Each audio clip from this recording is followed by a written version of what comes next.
Joining us on KSFO right now at 6:38 is David Harmer. David is running for Congress in Congressional District 11 against a one-term incumbent named Jerry McNerney. Mr. Harmer, always a pleasure. How are you, sir? Brian, the pleasure is mine. It's great to be with you on KSFO. Let's talk about the race. I understand it's the polls that we're seeing right now show that this is a very intense race, neck and neck. What do you know? What can you tell us? Well, let's put it in context for our KSFO listeners. Out of California's 53 congressional districts, 52 are safe for the incumbent, 19 for the Republican incumbent, and 33 for the Democratic incumbent.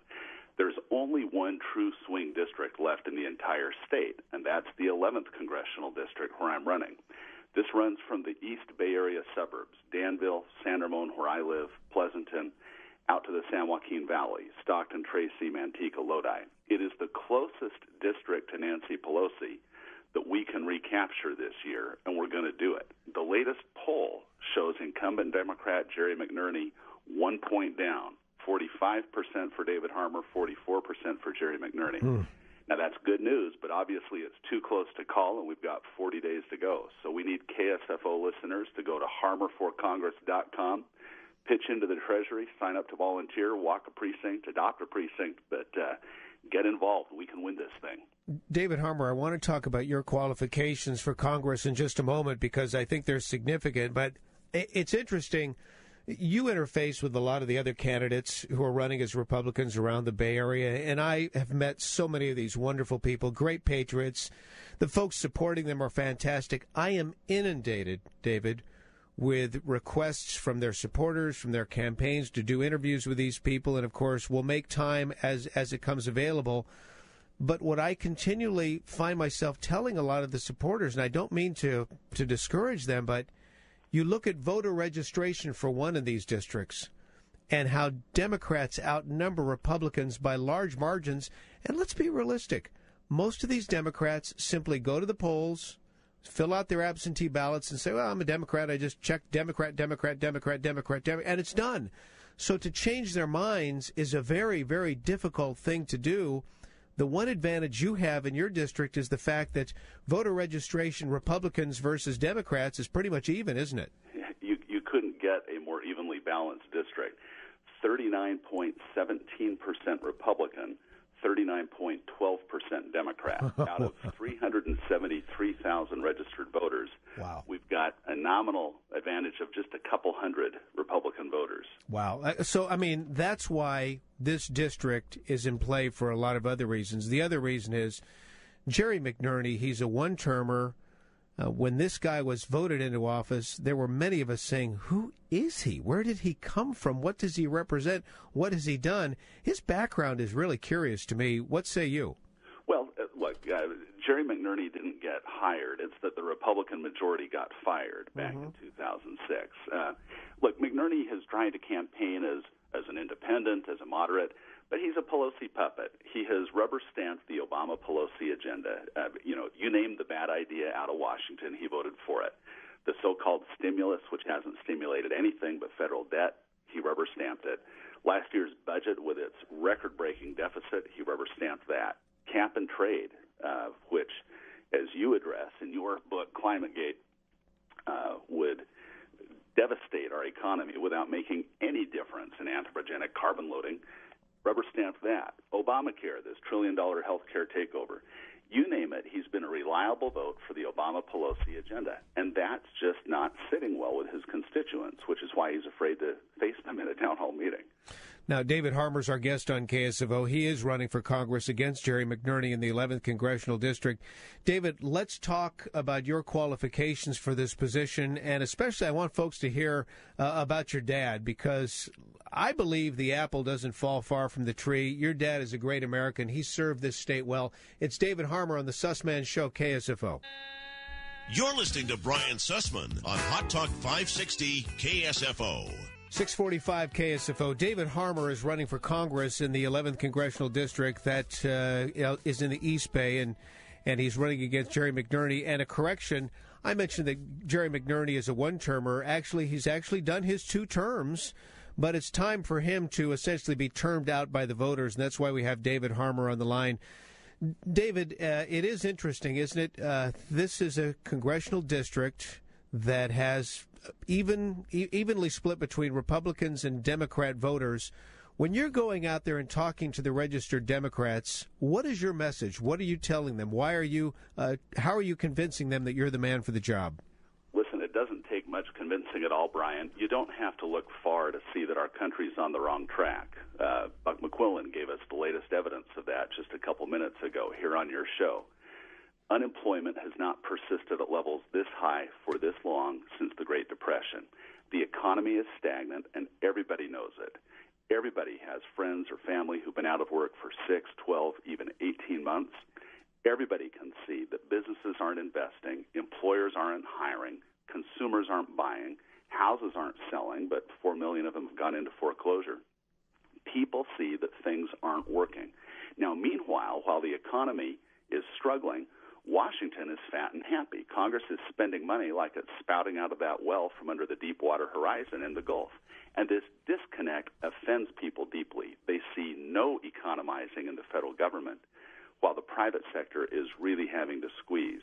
And that disconnect offends people. They understand that where we are isn't just bad luck. It's the result of bad policy, and the incumbent is part of it. So Democrats are ready for a change. I predict that we'll get 20% of the Democratic vote. You're going to see the reappearance of the Reagan Democrats in this election. They're going to be with us again. Yeah, and again, remember the line during the Clinton administration, David Harmer.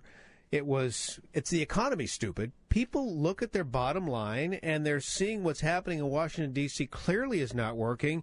They're hoping for some change, and that change is going to include what? It's got to include tax decrease, or it's got to include a furthering of the tax cuts implemented by the Congress and George W. Bush. What else must it include? Well, in that connection, let me mention we just got the endorsement of the Club for Growth. That's huge. This is the leading national network of Americans from all walks of life who understand that prosperity and opportunity come through economic freedom. The club favors fidelity to America's founding principles, and it promotes policies that encourage economic growth, which is what we so desperately need. So the common sense goals of limited government, low tax rates, economic freedom, and robust private sector growth are what we need to restore prosperity to this country.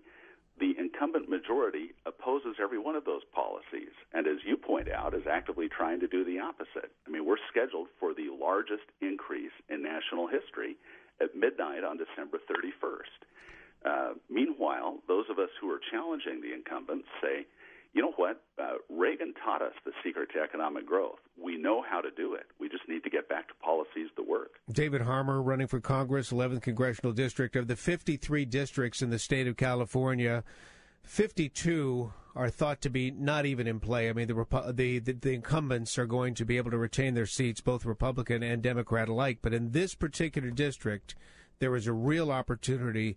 The polling is pretty close right now. David has a 1-point edge over Jerry McNerney, the incumbent. David Harmer, tell us about you and tell us about your dad, because I've been intrigued with this story for some time. Well, glad to do it. And, Brian, if you don't mind, a little promotional plug here. Any listeners who find that anything I say resonates with them, this is your campaign, too, and we need your help. Let me invite you to go to harmerforcongress.com. That's HARMERFOR Congress.com, and sign up to help. Pitch in a few bucks to the Treasury. We'll put it to good use. Back to your question, Brian. When I was a boy, my dad worked closely with Ronald Reagan. In 1962, the year I was born, they began collaborating to get good conservatives elected to Congress. In 64, they worked together on the Goldwater campaign. And in 66, they were both elected to public office. Reagan as governor, Dad to the state Senate. The existing lieutenant governor resigned, and Reagan chose my dad as his replacement. So what was already a very close working relationship really became a daily partnership. Part of the way Dad made up for lost time, for being away from home so much, was every now and then he'd spring me out of school for the day and just let me be his shadow. And so when he had a private meeting with Reagan, which was pretty frequently, I'd get to tag along. And Reagan was always delighted to see a kid. Was he doing the jelly bean thing back then? I am pleased to say that I, on many occasions, enjoyed a handful of Jelly Bellies from the gubernatorial jelly bean jar. But Reagan was in person exactly what he seemed to be in public. You know, he was warm, genial, gracious, funny, always in command, sharp as a whip. And, you know, I'd like to think a little magic got passed between us in those jelly bean exchanges. He was really my hero. And a lot of times, you know, if I was still up when Dad got home, he'd say, "You got to hear what Reagan did today." And he'd share a firsthand story. And so years later, after I'd started my own career and was fighting my own battles in the freedom fight, you know, when I was at the Heritage Foundation or Pacific Legal Foundation or writing for the Cato Institute, you know, when I'd seek counsel from my dad, more often than not, he would share a story of something he'd seen Reagan do, you know, often just the two of them. But Reagan was my model of a guy who was motivated by principle and who remembered what he was sent there to do. You know, he never thought he was more important than the people who were paying his paycheck, the American taxpayer. He really kept in mind who he reported to. Oh, yeah. And he surrounded himself in so many cases with people who were cut from that very same cloth. Now, David Harmer, in closing here, let's be realistic. You know, it's at the snap of a finger, Nancy Pelosi could send a lot of money into this district to prop up Jerry McNerney. So I want to put the word out. You need money. You need feet on the ground. You need people volunteering. This is serious stuff. So let's get them to your website so they can volunteer. Once again, that's harmerforcongress.com, HARMERFOR Congress.com. And Madam Pelosi, by the way, has already directed $1.5 million from the Democratic Congressional Campaign Committee into TV buys in this district. Okay, see, there you go. This is what she has. She doesn't need to spend money in San Francisco. You think she's worried about John Dennis? Absolutely not. She can take money from her district and send it anywhere she wants. Here she goes, snap of the finger. She's sending it into District 11. We need to support David Harmer. That's harmerforcongress.com. David, always a pleasure. Say hello to your wonderful wife for me and your kids, and thank you very much for joining us this morning. We'll do, Brian, and let's make Nancy spend it all. Right. That's David Harmer on KSFO.